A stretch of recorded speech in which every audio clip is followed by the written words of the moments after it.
प्रधानमंत्री नरेंद्र मोदी ਦੀ ਮਾਂ ਤੇ ਵਿਵਾਦਤ ਟਿੱਪਣੀ ਬਾਰੇ ਚਾਰੇ ਪਾਸੇ ਨਖੇਦੀ ਹੋ ਰਹੀ ਹੈ। ਛੱਤੀਸਗੜ੍ਹ ਦੇ ਮੁੱਖ ਮੰਤਰੀ ਭੂਪੇਸ਼ ਬਘੇਲ ਨੇ ਇਸ ਟਿੱਪਣੀ ਦੀ ਨਖੇਦੀ ਕੀਤੀ ਹੈ।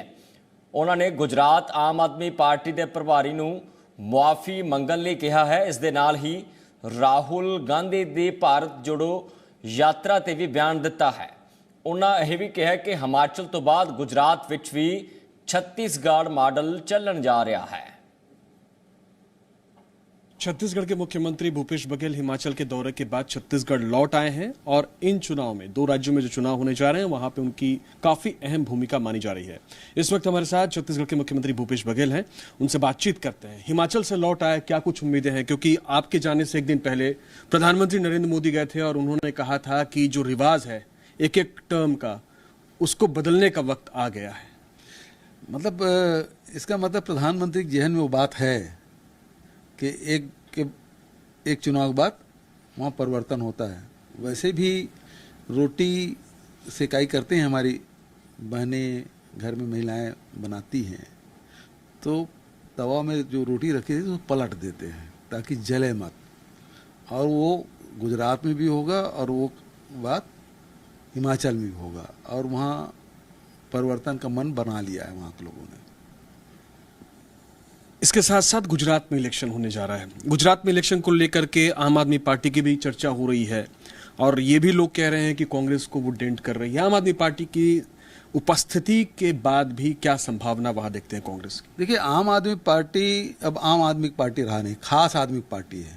जिन लोगों ने आम आदमी पार्टी बनाई थी, चाहे वो भूषण जी हों, चाहे वो विश्वास जी हों, चाहे यादव जी हों, और बहुत सारे लोग हैं वहाँ से निकल गए हैं। अब एक खास आदमी की पार्टी रह गई है, वो केजरीवाल की पार्टी। और केजरीवाल जी चला रहे हैं। अब उदाहरण के तौर पे मैं कह सकता हूँ, पंजाब में भले भगवंत मान जी मुख्यमंत्री हैं, लेकिन रिमोट कंट्रोल वो दिल्ली से कर रहे हैं, उनकी चलती नहीं है। और इस बात को यहाँ के भी जनता ने समझ लिया है, गुजरात की जनता ने समझ लिया है। और ये एक्चुअल में भारतीय जनता पार्टी की बी टीम है, चाहे गोवा में हो, चाहे उत्तराखंड में हो, ये उसको मदद करने के लिए जाते हैं। और जो दिल्ली में जो मॉडल बता रहे हैं, चाहे मोहल्ला क्लिनिक की बात है, मोहल्ला क्लिनिक में बताइए भला कि कोरोना आया था कितने लोग मदद कर पाए, कितने लोग इलाज कर पाए। और यदि स्कूल की बात कर रहे हैं तो कितने बिल्डिंग बना लिए, कितना स्ट्रक्चर खड़ा किए, कितने लोगों को नौकरी दिए। जो पुराना कांग्रेस की सरकार में बना वही चल रहा है। कोई नया चीज़ के अलावा वो कर पाए हैं दिल्ली में? अभी वो कहते हैं कि गुजरात में जाके हम वहाँ के जो कृषि उपज है उसका समर्थन में खरीदी करेंगे। दिल्ली में कुछ इलाके हैं जहाँ किसान हैं, उसके समर्थन मूल्य खरीदी व्यवस्था की है क्या? या पंजाब में आपकी सरकार आ गई है, उसके अलावा आप क्या कर रहे हैं? वो तो पिछली सरकार के किया, किसानों के लिए आपने क्या किया? तो आप वहाँ कुछ कर नहीं पा रहे हैं, केवल आप लोगों को गुमराह कर रहे हैं, लोगों का ध्यान भटकाने का काम कर रहे हैं। यदि बात करें तो छत्तीसगढ़ कांग्रेस की सरकार के मॉडल है, जिसमें किसानों के लिए, मजदूरों के लिए, गरीबों के लिए, वनवासियों के लिए, आदिवासियों के लिए, सबके लिए हमने काम किया है। आज ही हमने 1900 करोड़ रुपए उनके सबके खाते में डाले। बाजार में रौनक होगी, व्यापार व्यवसाय फूलेगा तो उद्योग भी चलेगा। तो ये कांग्रेस का मॉडल है। शिक्षा, स्वास्थ्य, आप हमारे हाट बाजार क्लिनिक की योजना देख लीजिए, 600 गाड़ियाँ चल रही है हमारी। शहरों में मेडिकल मोबाइल यूनिट चल रहा है, उसका लाभ लाखों लोग उठा रहे हैं, हमारे पास सबका रिकॉर्ड है। उसके मोहल्ला क्लिनिक कितना शुरू किए थे और आज कितना बचा है, ये बता दे। तो ये स्थिति उसके है, केवल वो प्रचार में ही आगे हैं केजरीवाल जी, उसके अलावा कुछ नहीं। अच्छा, एक और उनके जो प्रदेश अध्यक्ष हैं उनके बयान को लेकर के भी काफी चर्चा हो रही है। जो इटालिया जी का जो बयान आया है वो घोर निंदनीय है।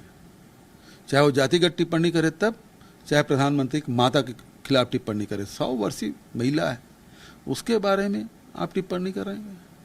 माता कभी कुमाता नहीं होती, पूत का पूत होता है। और हमेशा यहाँ इस देश में नारियों का सम्मान रहा है, और जो टिप्पणी की है उसकी हम निंदा करते हैं, भर्त्सना करते हैं, और उसको माफ़ी मांगना चाहिए। माँ चाहे किसी की भी हो, उसके खिलाफ अभद्र टिप्पणी नहीं करना चाहिए। ये राहुल गांधी की पदयात्रा भी चल रही है। आपकी पार्टी के गोवा के पूर्व मुख्यमंत्री हैं फ्रांसिस्को, उनका कहना है कि यात्रा खत्म कर देनी चाहिए और गोवा और हिमाचल में प्रचार पर ध्यान देना चाहिए। मैं तो उसका बयान देखा नहीं हूँ, लेकिन उनको पदयात्रा में शामिल हो जाना चाहिए। कुछ दिन चले और उसका असर देखिए, उसकी धमक चल तो रहे तमिलनाडु, केरल और कर्नाटक में।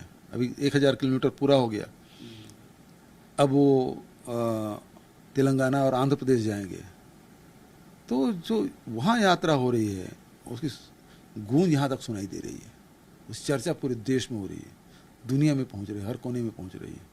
तो पद यात्रा देश में जब जब जिन लोगों ने किया है वो देश को बांधने का काम किया है। चाहे अगस्त मुनि उत्तर से दक्षिण गए हों तब, चाहे आदि शंकराचार्य दक्षिण से उत्तर आए हों तब, चाहे स्वामी विवेकानंद जी कन्याकुमारी से शिकागो तक पहुँचे और 12 साल तक के देश की पदयात्राएं की। विनोबा जी ने भूदान यज्ञ के माध्यम से समाज को जोड़ने का काम किया। महात्मा गांधी ने पदयात्रा करके देश को आज़ादी दिलाई। तो पदयात्रा के माध्यम से देश को, समाज को जोड़ने का काम होता है, और आज उन्हीं उद्देश्यों को लेकर समाज को जोड़ने के लिए, धर्म में जो राजनीति के चलते खाई पैदा कर रहे हैं वो जोड़ने के लिए, और गरीबी, बेरोजगारी और महंगाई के खिलाफ ये पद यात्रा है। तो उसमें ज़बरदस्त सफलता आम जनता को मिल रहा है। ये चुनाव में कुछ फायदा पहुंचाएगी कांग्रेस को? वो तो रिजल्ट में आएगा तो पता चलेगा, लेकिन इसका धमक तो सभी जगह सुनाई दे रहा है। मैं हिमाचल गया हूँ, वहाँ भी सुनाई देता है। मैं जहाँ जाता हूँ वहाँ सुनाई देता है। यहाँ छत्तीसगढ़ में बैठ के हम चर्चा कर रहे हैं, जब सैकड़ों किलोमीटर दूर है यहाँ से ये पद यात्रा। अब सीनियर ऑब्जर्वर बनाए गए हैं हिमाचल के, हिमाचल भी हो आए हैं, गुजरात में भी जाएंगे, वहाँ भी छत्तीसगढ़ मॉडल दिखाई देगा? बिल्कुल, वहाँ भी चर्चा करेंगे। अभी जो हिमाचल प्रदेश में हमारी बहुत सारी योजनाओं को उन्होंने शामिल किया है, चाहे गोधन न्याय योजना की बात हो, स्वामी आत्मानंद अंग्रेजी स्कूल की बात हो, चाहे हाट बाजार क्लिनिक योजना की बात हो, चाहे आर्थिक रूप से कैसे लोगों को संपन्न किया जा सकता है, उन योजनाओं को हाथ में लिए हैं। तो मैं समझता हूँ कि इसकी ज़बरदस्त वहाँ असर होगा और है। और गुजरात में भी वहाँ मैं जाऊँगा, हमारे 5 मंत्री वहाँ गए हुए हैं, वहाँ ड्यूटी लगी हुई है, तो मैं भी जाऊँगा। बहुत बहुत शुक्रिया हमसे बातचीत करने के लिए। तो ये थे छत्तीसगढ़ के मुख्यमंत्री भूपेश बघेल, जो साफ तौर से बता रहे थे कि आम आदमी पार्टी के जो बयान आए हैं गुजरात इलेक्शन को लेकर के, खासतौर से नरेंद्र मोदी की माता को लेकर के, इसके लिए उनको माफी मांगनी चाहिए। कैमरामैन राकेश के साथ रायपुर से रुपेश गुप्ता, जी मीडिया।